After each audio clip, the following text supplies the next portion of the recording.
को आगे लेके चल रहे हैं। अद्भुत कार्य महाराज जी के द्वारा होता है। देखने में तो ऐसा लगता है कि कोई 1000 वर्ष की तपस्या करने वाला महापुरुष ये लीला कर रहा है। ऐसे गड़ा ग्राम में, ऐसे बिल्कुल एकांतिक क्षेत्र में इतना बड़ा जैसा कुंभ जैसा लगाना कोई बहुत बड़े उम्र के व्यक्ति की संभावना लगती है, लेकिन मात्र हमसे 1 महीना बड़े हैं हमसे 1 महीना बड़े हैं। 28-29 वर्ष की आयु में, जिस वर्ष में व्यक्ति संभलना सीखता है, जिस वर्ष में, जिस उम्र में व्यक्ति ये चिंतन ही नहीं कर पाता क्या करना है क्या नहीं करना, उस उम्र में आकर के अपना विवाह ना करते हुए कितने सारों का विवाह करवा रहे हैं ये इनका बड़प्पन है। हम सब युवाओं को सीखना चाहिए, हम तो सीखते ही हैं, आप सब युवाओं को भी सीखना चाहिए कि अपने जीवन के दिन 4 हैं, बहुत लंबा समय नहीं है, उसमें जितना हो सके हमें सत्मार्ग की ओर, सत्कार्यों की ओर बढ़ना चाहिए। बस यही प्रार्थना है। यहाँ जितनी भी हमारी बहनें आज विवाह करके जा रही हैं, उनका जीवन बहुत मंगलमय हो, जीवन खूब आनंदमय हो। बागेश्वर हनुमान जी महाराज खूब कृपा बनाए रखें। अरे दुनिया के ससुराल नगर होते हैं, गांव होते हैं, शहर होते हैं, पर आप सब लोगों के भाग्य की सराहना, आपका पीहर, बहनों का पीहर और भाई लोगों का ससुराल अब बागेश्वर धाम है। और आपके सास ससुर जो भी हों, लेकिन आपके एक बड़ ससुर जी के रूप में ये बैठे हैं, ये एक प्रकार के आपके ससुर जी ही हैं। कभी आपके नगर में कथा सुनाने आवे तो जितने भी यहाँ दुल्हा बैठे हैं, बहनों के तो आप या तो पिता हैं या भैया हैं, पर जितने दुल्हा बैठे हैं, जब भीड़ से निकलते हैं, महाराज जी कोई जय सिया राम कहता है, कोई कुछ कहता है, आप कहना ससुर जी राम राम तो ये समझ जाएंगे कि हमारे यहाँ के ब्याहुला से ही ब्याह करके गया है। तो ये आनंद की बात है। महाराज जी को हम बस प्रार्थना करते हैं खूब आनंद से आप ऐसे ही उत्सव करते रहें। और हम तो एक बात मन में मैं चाहूंगा कि हर वर्ष कन्याओं की संख्या बढ़ती है, परंतु इस बात से महाराज जी भी बहुत प्रसन्न नहीं होते होंगे कि भाई इतनी असहाय बहनें नहीं होनी चाहिए। हमारे भारत में कोई बहन ऐसी ना हो कि जिसके माता पिता उसका ब्याह ना कर सकें। ये संख्या, हनुमान जी कृपा करें, ये संख्या तो घटनी चाहिए कि भारत में सब इतने योग्य हो जाएं कि उनकी कन्याओं का विवाह हो। एक विवाह उत्सव बागेश्वर धाम में ऐसा भी देखना है जहां आकर के माता पिता कहें कि हम योग्य हैं, लेकिन हमें ब्याह यही करना है। हमारी बेटी असहाय नहीं है, हमारी बेटी के ऊपर माता पिता का हाथ नहीं, ऐसा नहीं है, पर हमें फिर भी ब्याह यही करना है, आपकी सन्निधि में करना है, इस भाव से भी। और मुझे लगता है इस बार भी ऐसे कई परिवार होंगे, ऐसा नहीं है कि उनके पास योग्यता नहीं है, लेकिन उनकी इच्छा है कि महाराज जी और हनुमान जी की सन्निधि में हमारे बच्चों का ब्याह हो। तो बस यही प्रार्थना है। महाराज जी को खूब खूब शुभकामना। हनुमान जी महाराज से प्रार्थना खूब बल प्रदान करें। पुनः मंच पर विराजमान समस्त संतों को और हमारे बड़े भैया को बारंबार प्रणाम। हमारे वृंदावन से पधारे महाराज जी, लोकेश मुनि जी महाराज, पूज्य महाराज जी, हमारे ऋषिकेश वाले पूज्य महाराज जी और हमारे अयोध्या वाले पूज्य महाराज जी, सबको हम प्रणाम करते हैं, अपनी वाणी को विराम देते हैं। जय श्री कृष्ण। आज भैया महाशिवरात्रि है, ने जोर से बोलो जय सिया राम। नमः पार्वती पतये हर हर।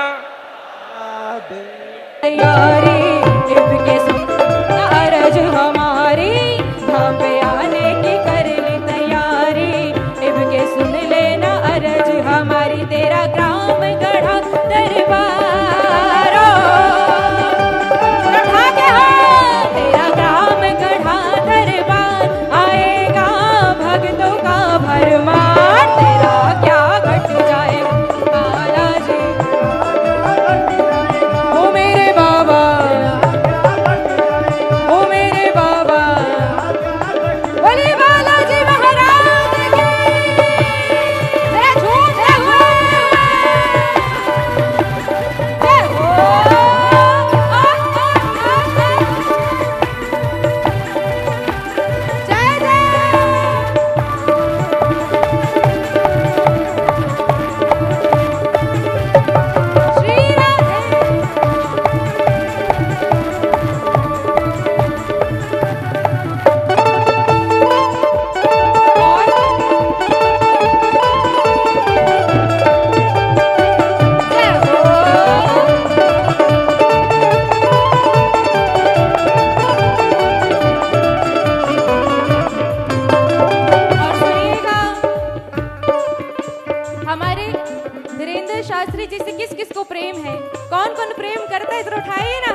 शास्त्री धीरेन्द्र जी हनुमत के प्यारे, शास्त्री धीरेन्द्र जी हनुमत के देते भभूति और परिचय बनाते, देते भभूति और सुनिएगा, बांधे ठठरी जो बने होशियार,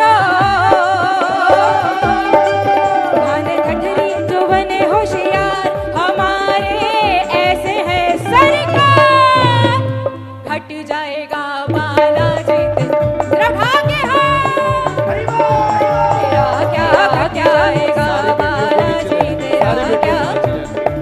और मैं अपनी वाणी को विराम दे रही हूँ। सारी बेटियों को अब नीचे लेके चले, सारी बेटियों, जितनी भी ये बेटियां हैं, इनकी तरफ से कुछ लाइनें मैं गुरुजी के चरणों में अर्पित कर रही हूँ, क्योंकि पिता ना होने का दर्द मुझे पता है, तो आप सबकी पीड़ा मैं समझती हूँ। इसलिए घर बनाए तुमने कितने मकान, घर बनाए तुमने कितने मकान, करके लाडो का कन्यादान, करके लाडो का, अरे घर बनाए तुमने कितने मकान, करके लाडो का कन्यादान। तो सुनो शेखर की दरकार, ओ सुनो शेखर की दरकार, जुड़ी रहे तेरी मेरी तार, तेरा क्या घट जाएगा बालाजी, तेरा क्या घट जाए, ओ मेरे बाबा, ओ मेरे बाबा, ओ मेरे प्यारे, ओ मेरे बाबा,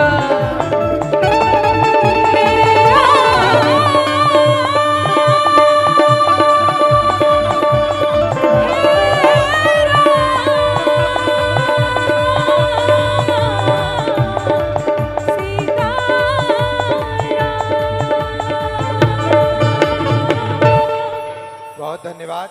जय सिया राम, जय सिया राम, जय सिया राम। मैं वंशिका अग्रवाल दिल्ली से अपनी वाणी को यहीं विराम दूंगी। सीताराम। बहुत धन्यवाद वंशिका आपका। और अब मंच से जितनी बेटियों ने अभी जिनका जयमाल हुआ है, वो सारी बेटियों को सेवादार मंडप में पहुंचाएं, ताकि उनका विवाह समय पर वहां प्रारंभ हो सके। मंच पर जो भी लोग अतिरिक्त हैं, इनको सबको नीचे कर दें, थोड़ा सा स्थान गरिमापूर्ण बना लें। पूज्य अनिरुद्धाचार्य जी और पूज्य इंद्रेश जी का आशीष वचन हमें सुनना है। सर्वप्रथम मैं आमंत्रित करता हूं पूज्य इंद्रेश जी महाराज का आशीष वचन यहां मंच से हो जाए, या क्योंकि उन्हें जाना भी है, ऐसी हमें सूचना प्राप्त हुई है। जोरदार तालियां बजाइए पूज्य इंद्रेश जी महाराज के लिए, वे इस अवसर पर यहां पधारे। बोलो बागेश्वर धाम की जय। अनंत बलवंत श्री हनुमान जी महाराज की, देवादिदेव महादेव शंकर भगवान की, श्री वृंदावन बिहारी लाल की जय। जय श्री राधे, जय जय श्री राधे। नमः पार्वती पतये हर हर महादेव। मंच पर विराजमान समस्त संत वृंद, समस्त गणमान्य जन, श्रीमद् भागवत की सेवा करने वाले हमारे वक्तागण, मित्रगण, आए हुए समस्त यहाँ पर अतिथि गणों का बहुत बहुत वंदन, बहुत बहुत स्वागत। आज बागेश्वर धाम में विगत 7 वर्षों से ये कन्या विवाह का उत्सव यहाँ चल रहा है, लेकिन विगत 4 वर्षों से हमारे बड़े भैया, हमारे मित्र, हमारे सखा पूज्य बागेश्वर धाम महाराज जी के साथ में विगत 4 वर्षों से हर वर्ष यहाँ उत्सव में आने का अवसर मिलता है। एक बार कथा सुनाने का भी अवसर मिला। इतना सुख मिलता है। शास्त्रों में कन्यादान से बड़ा कोई दान नहीं है, सबसे बड़ा दान कन्यादान है। चाहे अन्न दान हो, चाहे वस्त्र दान हो, चाहे स्वर्ण दान हो, चाहे रजत दान हो, चाहे रत्न दान हो, सब में सबसे बड़ा दान कन्यादान और गौ दान है। और एक पिता को अपने जीवन में एक बार, 2 बार या 3 बार ही ये अवसर मिलता है कि वो अपनी पुत्री का कन्यादान करता है। लेकिन हमारे बागेश्वर धाम वाले पूज्य महाराज जी को हर वर्ष ये अवसर मिलता है। इतनी सारी कन्याओं का ये कन्यादान यहाँ पर संपादित करते हैं। उसी कन्यादान का जो पुण्य प्राप्त होता है, उसी पुण्य से आज ये भारत का कल्याण कर रहे हैं, भारत के युवाओं को सनातन की ओर अग्रसित कर रहे हैं। बागेश्वर धाम हनुमान जी महाराज और श्री हमारे सन्यासी बाबा की जो परंपरा है उस